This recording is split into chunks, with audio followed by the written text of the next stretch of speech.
Centroamérica entre autoritarismos e ilusiones. Un podcast dirigido por los historiadores Víctor Hugo Acuña y Héctor Lindo, en colaboración con la Fundación Heinrich Böll Stiftung y las radioemisoras de la Universidad de Costa Rica.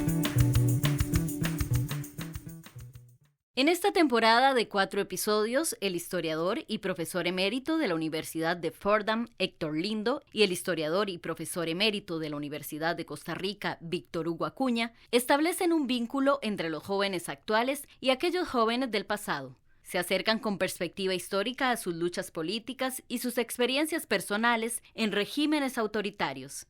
A través de este viaje, ahondan en sus fracasos y triunfos de democratización, de justicia social y de lucha por la consecución de los derechos humanos. Desde su independencia de España en 1821, Centroamérica ha sido una región convulsa. A través de estos 2 siglos de repúblicas, hemos visto tanto sucesiones de gobiernos militares de corte autoritario como dictadores con todas sus letras. Con excepción de Costa Rica, han sido apenas breves periodos en los que hemos atisbado brevemente una vida democrática. A raíz de esto, en parte de la sociedad se ha logrado instaurar una cultura y culto por el autoritarismo. Pero, en otra parte, también un profundo hartazgo y deseo de libertad. Las guerras civiles, el genocidio, las masacres y la represión, el éxodo de miles de refugiados, la impunidad y también la revolución han evidenciado estas rupturas. Y de forma constante, la violencia se ha instaurado en nuestra vida diaria, mientras hemos sido incapaces de sanar las heridas del pasado y hacer justicia. Esta violencia ha venido desde el Estado, el ejército, los terratenientes y los grupos paramilitares, pero también desde los movimientos guerrilleros, grupos criminales como las pandillas, incluso en el mismo seno de la familia y, por supuesto, desde el machismo. Pero, ¿qué tiene que ver esto con la constante falta de democracia en Centroamérica?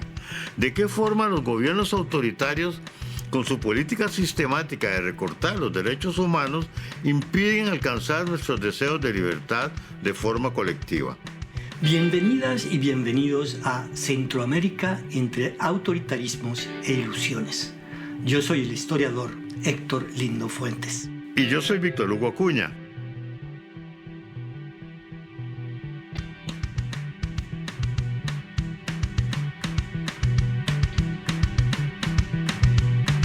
Capítulo 1. La democracia que nunca llega. Hoy traemos 3 personas invitadas muy especiales. Pero antes de presentarles, es importante dejar algunos conceptos claros. Para empezar, Víctor Hugo, ¿cómo impactan a la ciudadanía los gobiernos autoritarios? Es una buena pregunta, sobre todo en este momento de la historia de Centroamérica. Tal vez la forma más fácil de explicarlo es por medio de ejemplos. Cuando una persona tiene miedo de hablar de política porque cree que le puede traer problemas con el gobierno y, por ejemplo, pone en riesgo su trabajo, es porque no hay libertad de expresión. Esa es una de las características de los gobiernos autoritarios. Si perteneces a una organización o manifestás de forma pública o en redes sociales una opinión en contra del gobierno, sabes que recibirás ataques, acoso y acusaciones infundadas. O también el gobierno te puede meter a la cárcel, aunque sea por error, y sabes que no puedes esperar que la policía o los jueces sean imparciales y te dejen libre inmediatamente por falta de pruebas. Es posible que las mismas autoridades judiciales no se sientan en libertad de decidir. Yo añadiría que en un sistema verdaderamente democrático, que es lo contrario de un sistema autoritario, es bienvenido el debate sobre los principales temas políticos. Las autoridades comprenden que toda la ciudadanía, sea quien sea, puede contribuir ideas para el futuro y para mejorar la situación de las mayorías, ya sea en temas económicos o de educación o de salud. Así como ya hemos mencionado, el autoritarismo disminuye las oportunidades de crecimiento y libertad de muchas personas. pero siempre hay valientes que hacen de su misión de vida tejer lazos y alzar la voz. Desafortunadamente, esa búsqueda de la solidaridad, de caminos de participación, para forjar un mundo en el que haya espacio para todas las personas, es sumamente difícil y encuentra la oposición de gente poderosa. Hoy, la cantautora Sara Kurucic, el artista conceptual Crack Rodríguez y el historiador Mateo Jarquín nos hablarán de sus visiones para el futuro y de los obstáculos que han encontrado en sus países para expresarse libremente y participar en la vida política. Ellos conforman las vivencias en esa Centroamérica que oscila siempre entre autoritarismos e ilusiones. Yo he nacido entre montañas, entre tejidos de tierra, aire y agua y fuego, palabras sin miedo, como aquel danzante en la esquina del universo. Soy un granito de maíz en el surco. Mi nombre es Sara Kurucic, soy cantautora, compositora y productora maya cachiquel de Guatemala. Y a través de mi música, creo fielmente y absolutamente en que las artes pueden generar espacios de conversación que puedan cuestionar las desigualdades, también que la música y el arte específicamente son herramientas que nos pueden ayudar a guiarnos a una sanación personal, pero también a una sanación colectiva. Yo le canto a quien me quiera prestar sus oídos, a quien también tenga la disposición de abrir su sensibilidad y de abrir su sentir.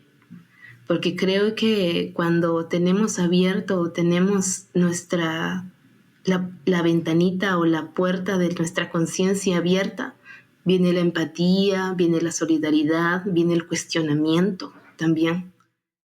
Para Sara, ser mujer maya cachiquel no es solo una declaración política en sí misma, sino también una desafiante afirmación de su identidad. Y no es para menos, ya que en Guatemala el genocidio maya, o también llamado el Holocausto silencioso, perpetrado por varias sucesiones de gobiernos militares, se saldó con 60,000 víctimas y 40,000 desaparecidos. Hoy día, muchas familias todavía buscan a sus desaparecidos y muchas de las atrocidades cometidas no han sido saldadas con juicios justos. Partiendo de ese doloroso pasado, eleva sus cantos en su lengua materna con reconocimiento internacional.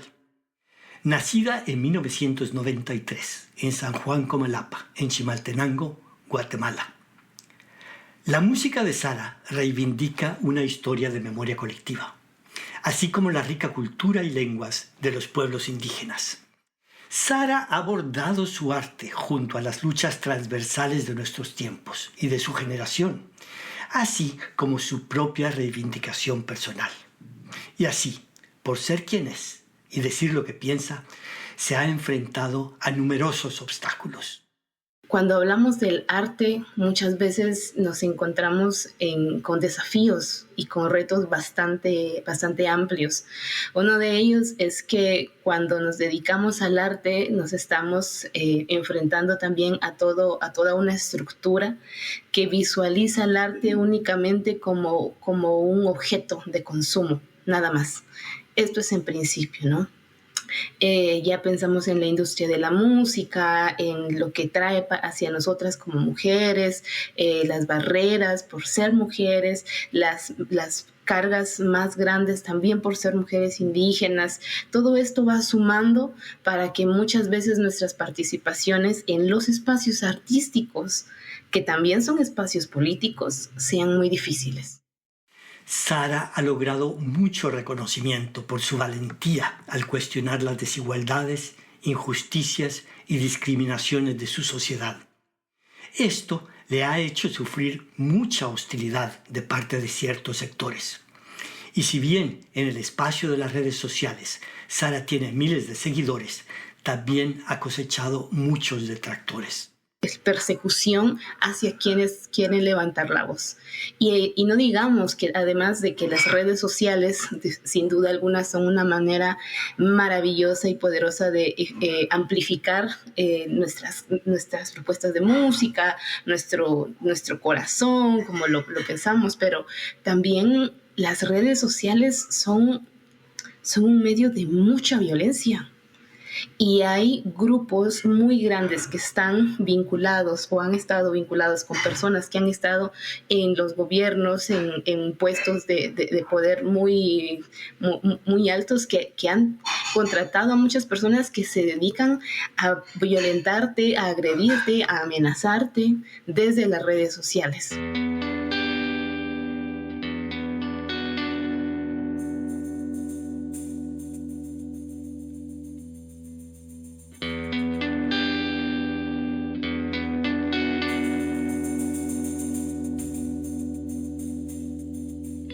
Lamentablemente, ser perseguido, hostigado o amenazado no es exclusivo de Guatemala.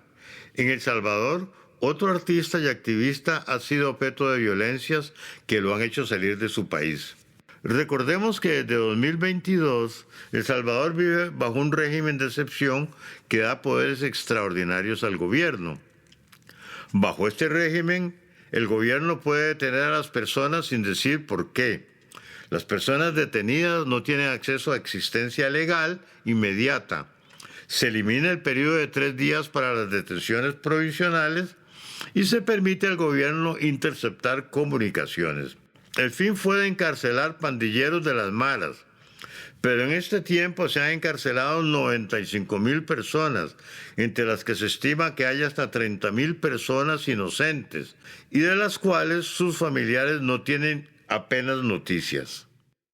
Mi nombre es Crack Rodríguez, soy artista conceptual, artista y activista, defensor de derechos humanos. Estoy ahorita en el exilio y estoy aquí porque mi carro fue quemado enfrente de mi casa y tuve que tomar la decisión de movilizarme forzadamente. Antes de grabar, bromeábamos con el apodo del Crack. Crack es un nombre artístico. Realmente él se llama Víctor Hugo, igual que yo. Él describe su solidaridad y responsabilidad con la gente más humilde y con quienes han luchado por un Salvador mejor. Pese a todas las dificultades que ha vivido, nada puede detener una denuncia que se apoya en 3 pilares. Responsabilidad, memoria y dignificación de nuestros luchadores sociales. Personas que sobreviven día con día, o sea, la gente, los vendedores de la calle, las personas que llevan el evangelio en el que creen, o sea, que se suben a los buses, que tratan de llegar para sobrevivir, ¿verdad? Esa misma necesidad es la que también me inspira también de esas personas que tienen las ganas de acercarse.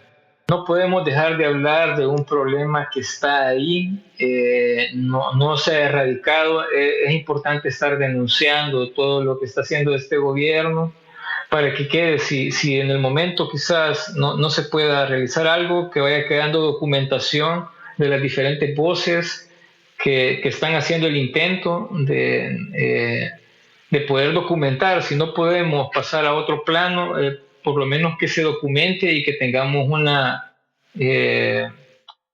estos antecedentes que nos puedan ayudar. Crack no ha dejado de pagar un alto precio personal y profesional por denunciar los abusos e injusticias de los poderosos de su país.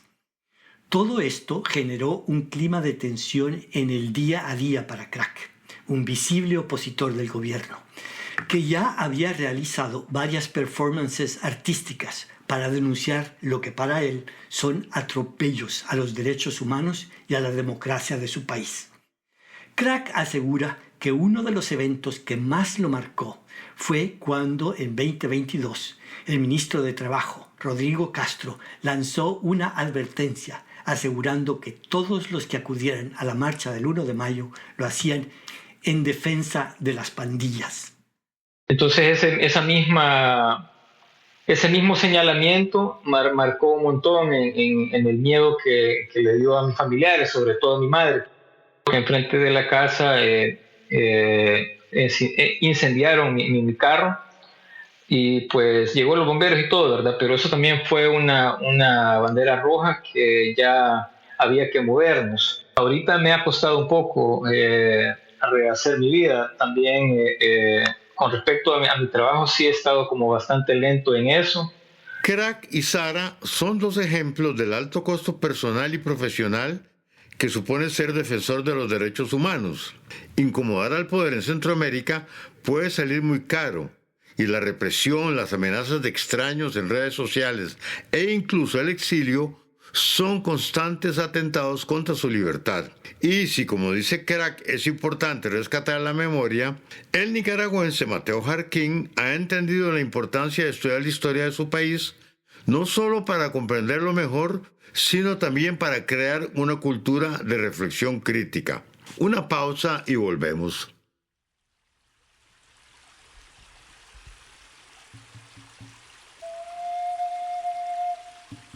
La historia no es meramente el recuento del pasado. Es sobre todo la presencia de ese pasado en nuestras vidas y aspiraciones. La historia nos permite poner una mirada crítica en el presente e imaginar mundos distintos y mejores. Por eso, para comprender mejor nuestra Centroamérica, te invitamos a escuchar el podcast Centroamérica, el presente y sus pasados. Podés escucharlo en radios.cr.ac.cr y en cualquiera de tus plataformas digitales.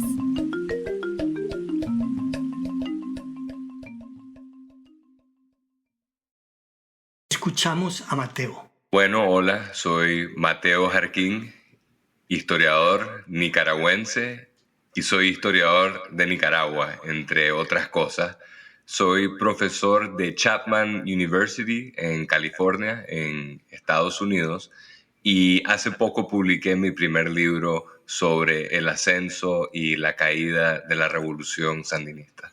En cualquier escenario, a mí me gustaría contribuir a que en Nicaragua y dentro de la comunidad nicaragüense en el exterior exista una cultura de reflexión, de curiosidad intelectual, porque hoy, y creo que esto forma parte del deterioro de la democracia y la consolidación de un nuevo sistema autoritario, no hay debate realmente sobre la realidad del país.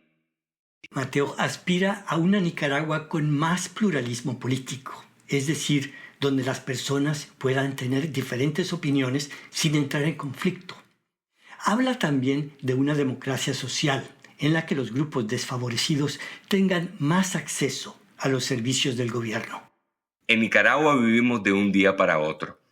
La polarización, los exilios, la represión, la crisis de sucesión del régimen, todo eso nos ha consumido. Entonces ya nadie discute, como lo hacían antes, modelos de desarrollo o estrategias de visión nacional o incluso preguntas más filosóficas sobre, por ejemplo, qué significa ser nicaragüense. Esa es la ventaja de la historia, no solo de explicar cómo llegamos a donde estamos, sino de entender todos los posibles caminos que pudimos haber recorrido en diferentes momentos. Y hubo coyunturas en la historia de Nicaragua donde se planteó no solo la posibilidad de tener un régimen de pluralismo político, de libertades públicas, sino también de una democracia social, en el sentido de que se democratizara el acceso a los servicios públicos, que se redistribuyera un poco mejor la riqueza. Entonces, hoy y siempre es democratizable. Pero en la Nicaragua de hoy no es posible ni siquiera estudiar su historia. Mateo tiene que trabajar en una universidad en Estados Unidos para poder estudiar su propio país, libre de peligros. Y soy muy afortunado en ese sentido, porque en Nicaragua la represión ha hecho, para todos los efectos, imposible vivir y ser intelectual o académico. Y el resultado es que no hay en Nicaragua posibilidad de investigación profunda sobre la realidad y la historia del país.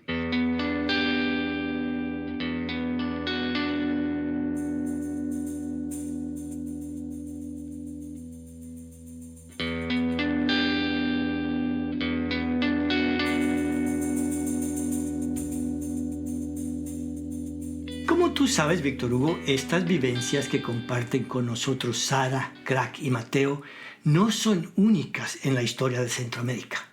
Desafortunadamente, desde que logramos la independencia de España, hemos tenido muchos gobiernos autoritarios.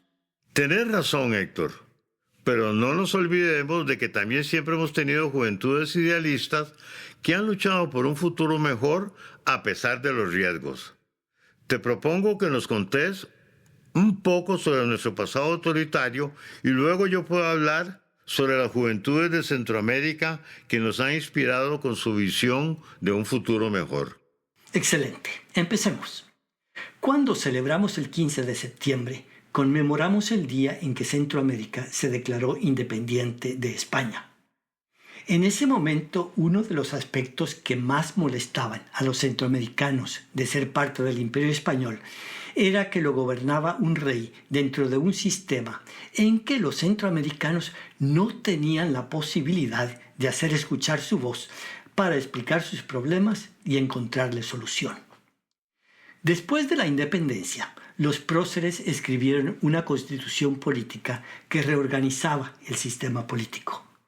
El objetivo era crear un sistema en el que nunca más hubiera gobernantes que creyeran que podían tomar decisiones sin consultar con el pueblo o que sintieran que podían actuar con impunidad.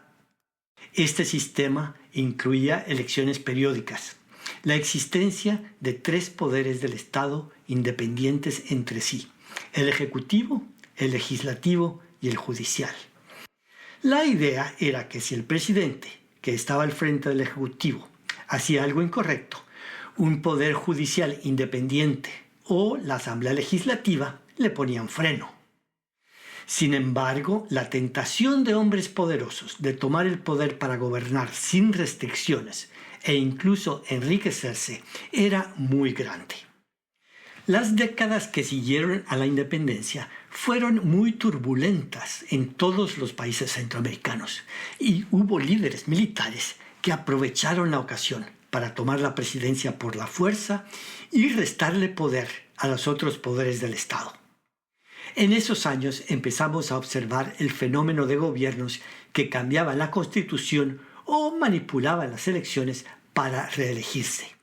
Lo más frecuente era que estos líderes se asociaran con los grandes productores de café o de banano para consolidar su poder y enriquecer a sus amigos. Hay que añadir que este comportamiento de la gente más poderosa continuó durante el siglo XX, en el que en todos los países, con la excepción de Costa Rica, encontramos dictadores que se hicieron famosos por gobernar con mano de hierro sin importar las consecuencias. En Nicaragua se decía que Anastasio Somoza era el hombre más rico de Centroamérica y que el dictador Maximiliano Hernández Martínez en El Salvador reprimió un levantamiento campesino de manera tan brutal en un episodio llamado La Matanza que acabó con la vida de decenas de miles de personas. Tuvimos también gobiernos militares en El Salvador, Guatemala y Honduras que organizaban elecciones presidenciales, pero siempre se sabía quién iba a ganar porque eran amañadas. En esos gobiernos dictatoriales, los presidentes aprovechaban para enriquecerse de manera descontrolada, censurar la prensa y perseguir a sus enemigos. Otra característica de esos gobiernos es que le daban trabajo a todos sus parientes y amigos y oportunidades económicas a los grandes empresarios nacionales y extranjeros. Además, quien no demostraba apoyo al dictador no podía tener puestos con el gobierno, ni siquiera al nivel de recoger la basura. Cierto, Víctor Hugo. Dicen que el poder corrompe, y el poder absoluto corrompe absolutamente. Y sin embargo, todavía hay gente que dice cosas buenas sobre dictadores, como el guatemalteco Jorge Ubico o el salvadoreño Maximiliano Hernández Martínez. Te agradecería que nos explicaras por qué ocurre eso. La respuesta no es tan complicada. Una de las especialidades de los dictadores es controlar los medios de comunicación, censurando a la oposición y estableciendo un aparato de propaganda con periódicos propios, radio, televisión y ahora con redes sociales. Ellos han usado la propaganda para crear una imagen artificial que arroja luz a sus obras, pero esconde todos sus defectos, como la corrupción, la violación de los derechos de la ciudadanía y, en general, su falta de atención a las necesidades de las mayorías. De esta manera sabemos poco sobre la pobreza generalizada o acerca de las víctimas que terminaron en la cárcel o muertas o sobre las fechorías de sus familias. Pero no te olvides de hablarnos de esos episodios en que la gente joven se organizaba para pedir gobiernos que respondieran a las necesidades de la mayoría y permitieran elecciones libres y libertad de expresión. Para empezar, recordá que el día de la independencia, próceres como Isidro Menéndez y Francisco Morazán eran hombres jóvenes que decían que querían un sistema político donde todos fueran iguales ante la ley y no hubiera un rey que ignorara los problemas de la mayoría. Hubo también jóvenes personas esclavizadas que exigían su libertad y pueblos indígenas que alzaban la voz para defender sus derechos. Ellos fueron los primeros rebeldes. Durante el siglo XX tenemos ejemplos muy buenos de gente joven idealista que luchó por un futuro mejor. Hablo de personas como la maestra hondureña Visitación Padilla, que desde muy joven luchó en contra de la intervención estadounidense en la política de su país y fue pionera del sufragio femenino. Otro ejemplo son las jóvenes maestras que lucharon contra la dictadura de los Tinoco en Costa Rica. Pero también hay que mencionar a los obreros que participaron en la huelga que causó la caída del dictador Ubico en Guatemala y al salvadoreño Roque Dalton, que comenzó luchando contra las dictaduras desde que era estudiante universitario y nunca dejó de hacerlo hasta su muerte en 1975. Más recientemente, Dora María Telles era una jovencita cuando llegó a ser una de las líderes del movimiento contra la dinastía de los Somoza en Nicaragua. Recientemente, su valentía confrontando a la dictadura Ortega Murillo le valió pasar un año en la cárcel. Y ahora que por fin está libre, sigue promoviendo su sueño de una Nicaragua inclusiva y democrática que responda a las necesidades de las mayorías.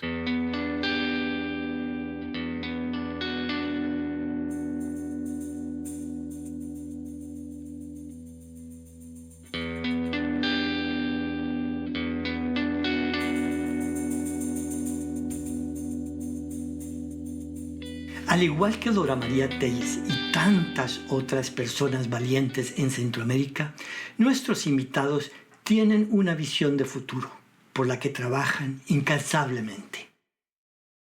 Lucho por las personas que me anteceden, lucho por esas personas que dieron la vida y sin mediar palabras,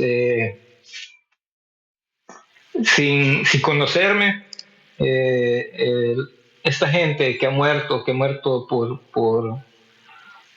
una idea, por el otro, por la otra, por los otros, me llena como de, me da la fuerza para seguir, ¿verdad? A veces me da ganas de tirar la toalla, pero pienso en esas personas que dieron la vida y que sin importar la ofrecieron para nosotros, para las nuevas generaciones. Entonces creo que es una responsabilidad. Mateo, como intelectual, muestra que hay muchas formas de aportar. Cada persona contribuye desde su vocación y de acuerdo con sus inclinaciones.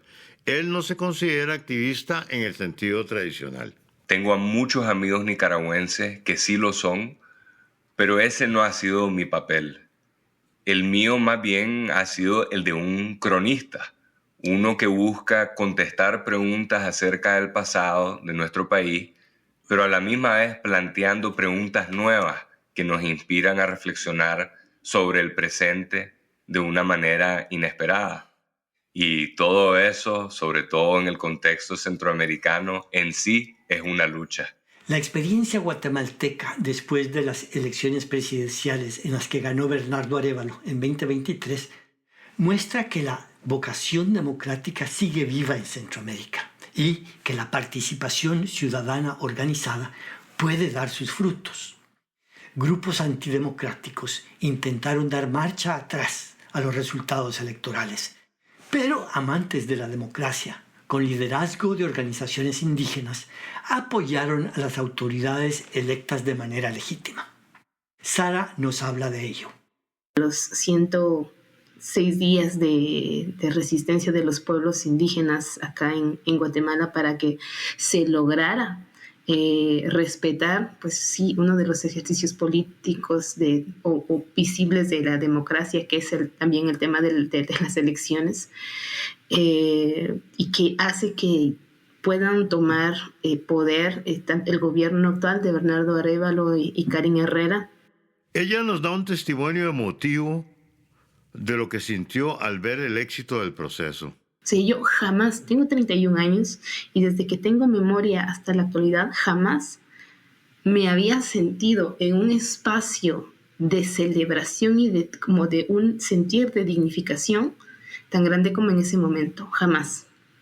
Y las personas de los comercios salían y les aplaudían a las personas indígenas que estaban pasando. Creo que ese es un avance muy significativo que reconoce y que aplaude también el trabajo histórico que han tenido las poblaciones indígenas para defender los derechos, la justicia y para defender también la dignidad y la memoria. Entonces, eso como punto de partida. Sin embargo, también es importante para mí nombrar que sigue existiendo una deuda histórica y el gobierno sigue teniendo una deuda histórica con los pueblos diversos. Porque no solamente como pensar, por ejemplo, en el pueblo maya, ¿no? Está el pueblo xinca, está el pueblo garífuna, está la juventud. Al hablar sobre ese momento tan importante, amplió lo que desea para el futuro de Guatemala, que también se podría extender a toda Centroamérica.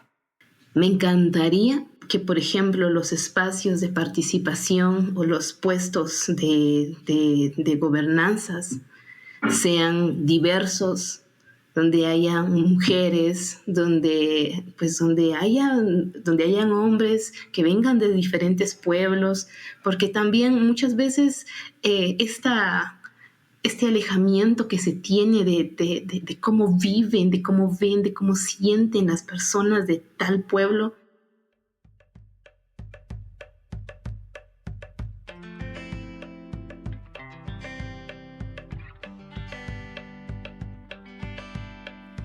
Entonces, sueño, anhelo con que este futuro, el presente futuro cercano y a largo plazo, que exista ese acceso a los espacios hacia las mujeres, hacia las juventudes, hacia los pueblos diversos. No solo porque es nuestro derecho, sino porque también es algo que nos merecemos. Eso es lo que sueño. Yo lucho y yo canto para callarle la boca al opresor. Y porque cantando, o para mí el canto, es un antídoto contra el silencio. Estas últimas palabras de Sara nos hablan de una experiencia muy centroamericana. Desde antes de la independencia, cuando a la gente le pesaba la opresión del rey de España, muchas personas jóvenes arriesgaron mucho para hacer lo que ella nos dice, callar la voz del opresor. Desafortunadamente, nuestra historia tiene muchos ejemplos de gobiernos autoritarios, pero tarde o temprano siempre se han enfrentado con juventudes idealistas que sueñan con un futuro mejor. Estarás de acuerdo conmigo, Héctor, que es una verdadera inspiración escuchar sobre las vivencias, la valentía y los sueños de Sara Curruchich, Crack Rodríguez y Mateo Jarquín, a quienes agradecemos de todo corazón la generosidad que tuvieron de compartir sus experiencias con nosotros y con nuestra audiencia. Así es, Víctor Hugo. Y así con esto terminamos. Gracias a todas y todos por acompañarnos. Les recordamos que pueden escuchar este podcast en todas las plataformas digitales. Nos vemos en el próximo episodio. Los dejamos con Somos, una canción de Sara Curruchich en la que habla de sus sueños y de la necesidad de tender puentes sin distancias ni fronteras. Hasta el próximo episodio.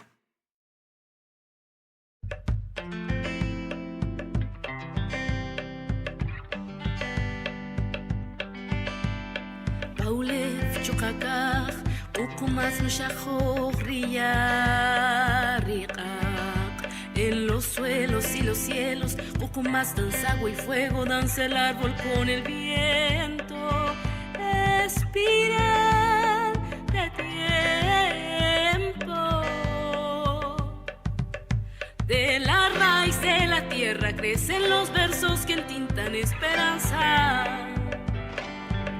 La abuela Ishmucanet teje melodías al alma, sin color ni distinción. Los pueblos bailan y cantan.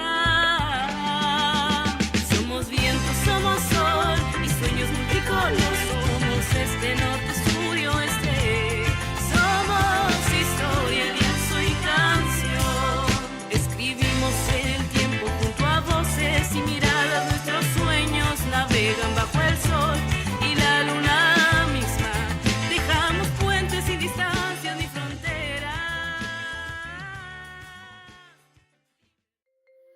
Dirección y guión, Héctor Lindo y Víctor Hugo Acuña. Producción general y asistencia de guión, Sol Acuña.